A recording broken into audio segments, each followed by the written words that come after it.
जब भी हमारी बॉडी में किसी विटामिन, किसी न्यूट्रिएंट्स की कमी रहती है, किसी मिनरल्स की कमी हो जाती है, तो हमारी बॉडी हमें सिम्टम्स के थ्रू, लक्षणों के थ्रू ये बताने की कोशिश करती है कि हमारी बॉडी में किस चीज़ की कमी है।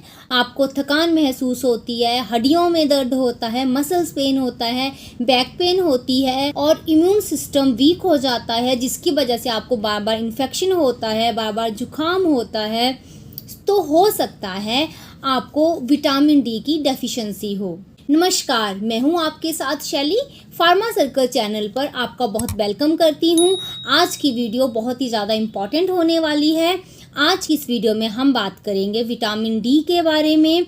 विटामिन डी क्या है, क्या फंक्शन है हमारी बॉडी में और उसकी इनटेक हम कहाँ से कर सकते हैं, और अगर आपको विटामिन डी की डेफिशिएंसी हो जाती है, विटामिन डी की कमी हो जाती है, उसके क्या क्या सिम्टम्स रहते हैं और उसे हम कैसे ट्रीट कर सकते हैं। हमारे इंडिया में 70 to 80% ऐसी पॉपुलेशन है जो विटामिन डी की डेफिशिएंसी से सफ़र करती है।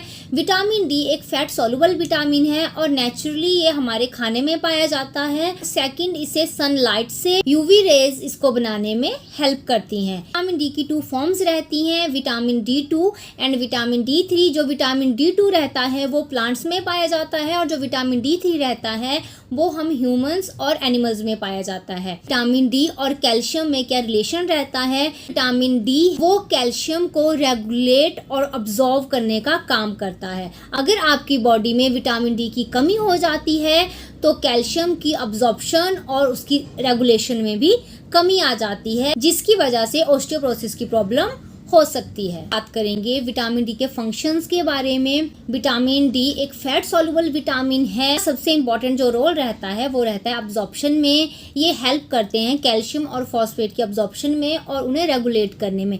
सेकंड, मसल फंक्शन में हेल्प करते हैं, बोन के फंक्शन में हेल्प करते हैं, इम्यून सिस्टम को स्ट्रॉन्ग करते हैं, ब्लड क्लॉटिंग में हेल्प करते हैं और हमारे हार्ट के लिए बहुत बेनिफिशियल है। अगर बच्चों में विटामिन डी की कमी हो जाती है, इसकी वजह से बोन्स में डिफॉर्मिटीज आ जाती हैं, रिकेट्स बोला जाता है। और अगर अडल्ट में विटामिन डी की कमी हो जाए, डी की कमी की वजह से बोन्स में पेन होना स्टार्ट हो जाता है, ऑस्टियोमलेशिया के नाम से जानते हैं। विटामिन डी की जब डेफिशिएंसी हो जाती है उसके क्या सिम्टम्स रहते हैं? बहुत ज़्यादा वीकनेस फील होती है, बहुत थकान लगती है, कोई भी काम करने का आपका बिल्कुल मन नहीं करेगा, हड्डियों में दर्द होगी, हेयर लॉस हो सकता है, प्रॉपर नींद नहीं आती है, बहुत ज़्यादा डिप्रेशन फील होता है, चोट लग जाती है तो घाव भरने में बहुत टाइम लगता है, मसल्स में पेन होती है, इम्यून सिस्टम बहुत वीक हो जाता है, जिसकी वजह से आपको इन्फेक्शन होने के चांसेस बहुत ज़्यादा इंक्रीज हो जाते हैं। अगर विटामिन डी की कमी रहती है तो कैल्शियम की अब्जॉर्प्शन में कमी आ जाती है, जिसकी वजह से बोन से रिलेटेड प्रॉब्लम होना स्टार्ट हो जाती हैं। अस्थमा हो सकता है, मेमोरी लॉस हो सकता है, हार्ट की हेल्थ पे भी इसका बहुत बुरा असर पड़ सकता है।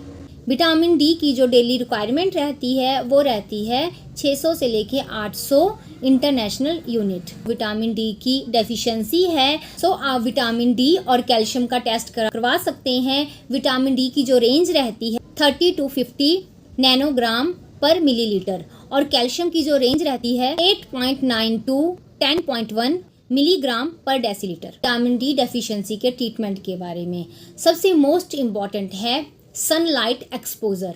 अगर आपको विटामिन डी की कमी है तो आप धूप में बैठना स्टार्ट करें। अगर आपका रंग फेयर है, मेलानिन की प्रोडक्शन बहुत कम होती है फेयर लोगों में, तो वो 15 से 20 मिनट धूप में बैठें। और अगर आपका कलर डार्क है, मेलानिन की प्रोडक्शन बहुत ज़्यादा है, तो आप 40 to 60 मिनट डेली धूप में बैठें। मेलानिन की प्रोडक्शन की वजह से जो सनलाइट है उसे वो कम ऑब्जॉर्ब करता है, इसलिए आपको ज़्यादा देर सनलाइट में बैठने की आवश्यकता है। और जब भी आप सनलाइट में बैठें, सनस्क्रीन लगा के ना बैठें। कोशिश करें कि आप कम क्लॉथ कैरी करें, जितना हो सके उतना स्किन को सनलाइट में एक्सपोज करें। नेक्स्ट जो विटामिन डी का सोर्स रहता है वो रहता है मशरूम।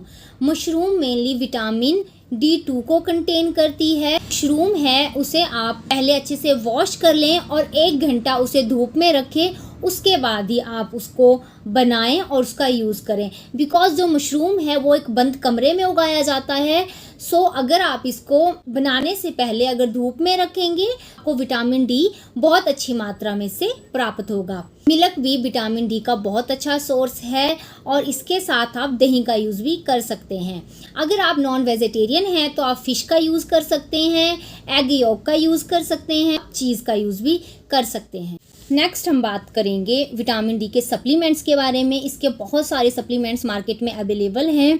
आप कैल्शियम और विटामिन D3 की टैबलेट ले सकते हैं जिसमें कैल्शियम 500 mg रहता है और विटामिन जो D3 रहता है वो 250 इंटरनेशनल यूनिट रहता है। विटामिन D3 के कैप्सूल या टैबलेट जिसे वीकली हमें एक लेना होता है, इसमें जो विटामिन D3 की क्वांटिटी रहती है वो रहती है 6000 इंटरनेशनल यूनिट। थर्ड नंबर पे विटामिन D3 के शॉट्स आते हैं जो लिक्विड फॉर्म में होते हैं। विटामिन डी के इंजेक्शन भी आते हैं, उनका यूज़ भी किया जाता है। अगर आपको भी ऐसा लगता है कि विटामिन D3 की डेफिशिएंसी है तो अपने नियर बाय हॉस्पिटल में विजिट करें, अपना टेस्ट करवाएं और अपना ट्रीटमेंट स्टार्ट करवाएं। मैं अपनी हर वीडियो में बोलती हूँ, अपनी मन मर्जी से कोई भी सप्लीमेंट्स का यूज़ ऐसे ना करें। अगर आप विटामिन D3 को एक्सेस में यूज़ कर लेते हैं तो ये आपके किडनी के लिए और आपके हार्ट के लिए डेंजरस हो सकता है। अपना और अपनी फैमिली का ध्यान रखें। Stay happy and healthy. Thank you.